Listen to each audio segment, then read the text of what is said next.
horta gorgorkaan la sheegayo anigu waxaan ku maqlay maalin la yiri galmudug la keenay oo dagaal ka socday gada in la geeyana waa maqlay goobta saddexaad ay ka dagaalameen waxay noqotay daljirka dahsoon horta inaad saas inaad u kood garaysaan aan rabaa haramcad iyo gorgor meel kale ay ka dagaalamaan male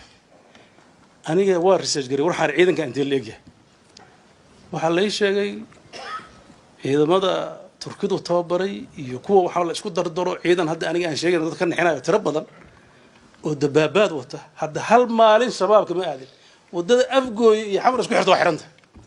hurwaa lama tegi karo war gorgorkan hadday dadka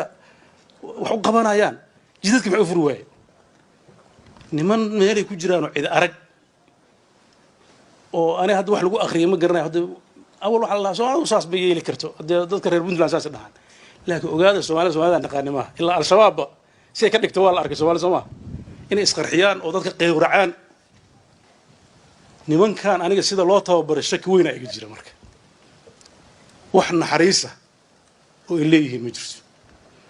horta dalka meesha ku socdo waxaan rabaa inaad si fiican u fahamtaan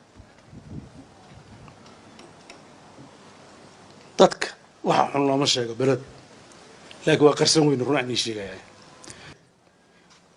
ciidamada ana iska leh ciidamadaydu jiri hadda tii u dambeysay wallahi inaan been ka sheegin wuxuu yiri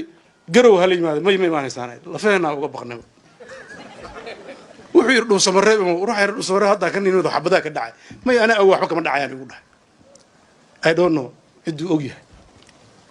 macnaheedu waxay tahay ku wax soo tuurna waa yaqaan literally maanta inaan wax ka qariyo ma rabo